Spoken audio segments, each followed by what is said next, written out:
Национальный парк Куршумские водопады состоит из двух маршрутов. Синий, более сложный, он же горный, назовем его так, ну и основной красный. Поэтому, кто хочет посмотреть обыкновенные водопады, проматывайте. И центральный водопад начинается где-то с 6 минуты дальнее этого видео, да. Ну, а кто хочет пройти оба маршрута, ну, смотрим видео сначала и до конца. Ну, и не забывайте подписываться на канал Discover Bulgaria and Greece. Вход в Куршумские, национальный парк Куршумские водопады. Здесь находится такая стоянка. В принципе, места хватает всем. Много кафешек, ресторанов, так что голодными вы, в принципе, не останетесь. Ну а дальше мы потихонечку идем по такой тенистой аллее.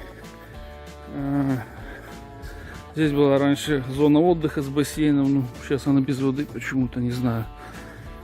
Приготовьтесь, кстати, что в национальном парке Куршумские озера, наверное, будет очень много ходить. И, пожалуйста, наденьте удобную обувь. Ну и запаситесь водой. Когда заканчивается аллейка, видите карту. Здесь можно выбрать два маршрута, красный и синий. Красный более легкий, синий более сложный, но синий более живописный. Двигаемся по синему маршруту. Мы сейчас находимся тут около знака ВЦ.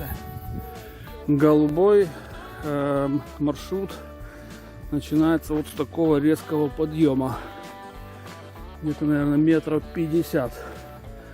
Нужно подняться вверх. Ну, потом уже идти горизонтально. Голубой трек я не рекомендую пожилым людям или путешественникам с детьми. Сейчас все зависит от возраста детей. Именно из-за этого резкого подъема. Ну, дальше будет легче. Вот мы уже поднялись. И здесь уже скамейка, чтобы передохнуть. А нет, еще чуть вперед. После данного указателя поворачиваем направо и идем по такой дорожке. Здесь уже легче. Иногда дорога такая не очень ровная, поэтому надо иметь очень хорошую обувь, чтобы преодолеть, скажем так, данное препятствие. Наконец-то дошли к чему-то интересному, к скалам. Еще немножко дальше дойдем до тенистого водопада. Главный минус этого парка, что здесь очень мало скамеек, где посидеть и отдохнуть. Поэтому люди находят и садятся какие-то бревна. Вот, это вторая скамейка, которую я тут увидел в парке. Ну, можно отдохнуть и сделать фото. Дальше тропинка идет. Вот это, по-моему, называется таинственный водопад. И таинственная пещера, я не знаю. Мистический водопад или мистическая пещера. Что-то в ней мистическое есть. Из камня вытекает вода. И это уже мистика. Выйти вот на такую площадку для отдыха. Можно пройти по сторонам и увидеть, как речка вытекает из ущелья. Из пещеры.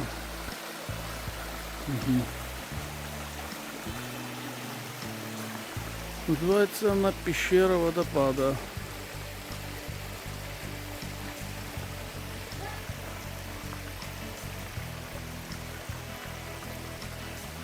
Тяжело немножко, конечно, снять видео хорошее. Немножко попытаюсь. Отсюда видно. Красиво.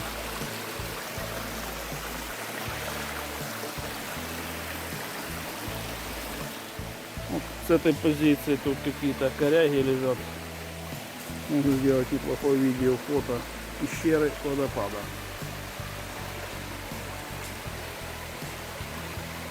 В дальнейшем просто двигайтесь вдоль данного ручейка по такой вот тропинке, и он вас выведет уже к серьезному водопаду, более-менее серьезному. Не проходите там, где такие таблички, опасно. А почему? Затем вы двигаетесь вниз вдоль вот этих вот зеленых перил. Дорога так себе тоже, так что будьте очень осторожны. Как, например, на этом участке. О! Я не ожидал, что отсюда нужно возвращаться назад. Идиотизм. Я этого не ожидал. Ага. Это называется таинственный водопад.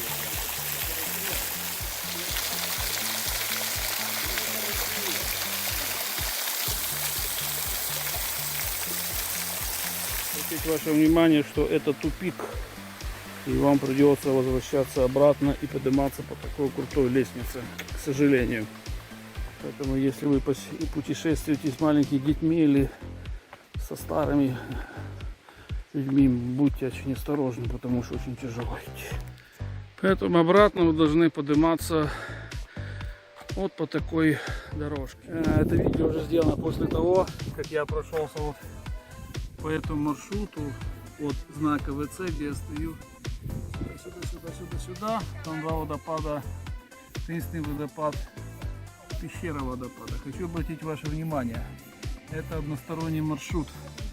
То есть здесь вот вы не можете с синей перейти на красную. На красной находится центральный водопад. Да-да. Поэтому надо будет подняться вверх, долго идти, потом спуститься вниз, потом вернуться обратно к этой точке и только потом уже пойти к водопаду, центральному водопаду. Так что будьте, пожалуйста, внимательны. Если хотите, если сил хватает, начинайте всегда с синего маршрута. Потому что если вы пройдете по красному, на синий у вас уже сил не хватит. Здесь развилка, здесь начинается синяя линия, поднимаемся наверх. Ну а здесь красный маршрут к центральному водопаду. Сейчас мы идем по красной ветке. Более легкий маршрут по сравнению с голубым. Первая достопримечательность на красном маршруте — водопад Синяя Вир. Типа можно перевести как голубой глаз. Но он более какой-то такой сероватый, но глаз напоминает так точно. Уже оттуда не льется. Есть серия вот таких вот симпатичных водопадиков с кристально чистой водой и каскадного типа водопады, как мы видим здесь. Ну, некоторые пытаются купаться, некоторые пытаются купаться, хотя вода, конечно, холодная. И, наконец, мы подходим к центральному водопаду данного парка, Крушунский водопад. Да, здесь даже надпись есть. Ну, здесь можно его лицезреть во всей его красе.